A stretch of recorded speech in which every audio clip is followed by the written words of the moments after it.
What is trading? Trading வந்து பார்த்தீங்கன்னா நிறைய பேர் கேட்டிருப்பாங்க, ட்ரேடிங் பண்ணுறியா அப்படின்னா என்ன? ரொம்ப simple case, just buying and selling of financial instrument, it's call trading. ஏதாவது ஒரு விஷயத்தை வந்து பார்த்தீங்கன்னா இப்போ பாண்டோ ஸ்டாக்கோ ஜஸ்ட் பை அண்ட் செல் பண்ணுறது பேர் தான் trading. So same applicable for forex. But வந்து பார்த்தீங்கன்னா இதில் பை பண்ணிட்டு வந்து பை பண்ணும்போது வந்து பார்த்தீங்கன்னா எக்ஸ்பிளைன் பண்ண மாதிரி வந்து பார்த்தீங்கன்னா யூ வில் மேக் ப்ராஃபிட். உங்கள் ப்ரேக்ஷன் படி போச்சுன்னா, அதேமாதிரி செல் கொடுத்து கீழே போச்சுன்னா you will make profit. That's call trading. ரொம்ப சிம்பிள். அதுக்கப்புறம் வந்து பார்த்தீங்கன்னா ப்ரோக்கர் அக்கௌண்ட் நம்ம எப்படி கிரியேட் பண்ணணும் பார்ப்போம். அதுக்கு முன்னாடி வந்து ப்ரோக்கர் நம்ம ஏன் சூஸ் பண்ணணும்? இப்போ லெட்ஸ் சே எக்ஸாம்பிள் என்கிட்ட ஒரு வீடு இருக்குது, அந்த வீடு நான் விற்கணும்னு வச்சுக்கோங்களேன். நான் வந்து ஓனாக போஸ்ட் போட்டு விற்கலாம். அதேமாதிரி வந்து பார்த்தீங்கன்னா ஒரு ப்ரோக்கரை காண்டாக்ட் பண்ணி விற்கலாம். He has more dealer, right? So அந்த மாதிரி வந்து பார்த்தீங்கன்னா ட்ரேடிங் பண்ணுறதுக்கு ப்ராசஸ் வந்து பார்த்தீங்கன்னா இந்த பக்கம் வந்து பார்த்தீங்கன்னா வீட broker and MT4 account, so platform. So இது மூலயமா வந்து பார்த்தீங்கன்னா நான் வந்து ட்ரேட் பண்ணணும்னா ஃபஸ்ட்டு ப்ரோக்கர்கிட்ட அக்கௌண்ட் க்ரியேட் பண்ணணும்.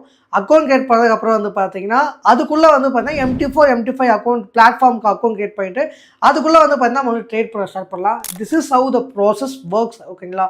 இந்த ப்ரோக்கர் வந்து என்ன பண்ணுவோம்னா நம்ம ட்ரேட்ஸை வந்து லிக்விடிட்டியில் கனெக்ட் பண்ணுவார். லெட்ஸ் சே எக்ஸாம்பிளுக்கு வந்து பார்த்தீங்கன்னா ரொம்ப பேசிக்காக போயிடலாம். அட்வான்ஸாக இதை பற்றி நம்ம ஃபியூச்சரில் வந்து லெசன்ஸில் பார்க்கலாம். இப்போதைக்கு பேசிக்காக வந்து என்னென்னு சொல்லலாம்னா, இப்போ சில பேர் வந்து பார்த்தீங்கன்னா அவங்களுடைய ஓன் லிக்விடிட்டி வச்சுருப்பாங்க. இப்போ லெட்ஸ் சே எக்ஸாம்பிள், இப்போ நான் வந்து ஒரு ப்ரோக்கரில் அக்கௌண்ட் க்ரியேட் பண்ணிட்டேன்.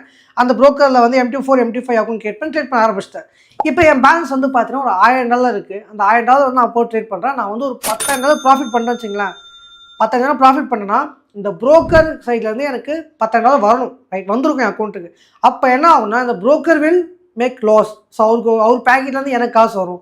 இன்கேஸ் நான் அந்த $1000 வந்து லாஸ் பண்ணிட்டேன்னா என் பேக்கெட்லேருந்து அவருக்கு போகும். This is called market maker சொல்லுவாங்க. ஸோ லிக்விடிட்டி வந்து பார்த்தீங்கன்னா அவங்க ஓனும் அந்த ப்ரோக்கர் வச்சுருந்தாங்கன்னா ஸோ இப்படி தான் இந்த ப்ராசஸ் வந்து ஒர்க் ஆகும். அப்படி இல்லைன்னு வந்து பார்த்தீங்கன்னு வச்சுக்கலாம், இன்னொரு டைப்ஸ் ஆஃப் வந்து ப்ரோக்கர்ஸ் இருக்காங்க. ஸோ இதில் வந்து பார்த்தீங்கன்னா A புக், B புக்கு சொல்லுவாங்க. இதெல்லாம் ஃபியூச்சர் லெசனில் பார்க்கலாம் கண்டிப்பாகவே.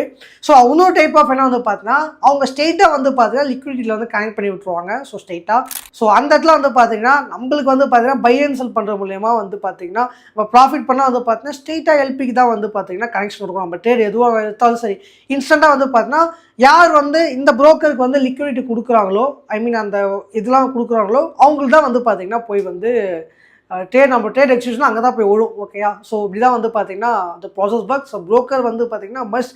நான் ரொம்ப குழப்பக்கூடாதுன்னு வந்து பார்க்குறேன். ஸோ டீட்டெயிலாக வந்து பார்த்தீங்கன்னா அப்கமிங் டாப் லெசன்ஸில் வந்து பார்க்கலாம் கைஸ். So yeah.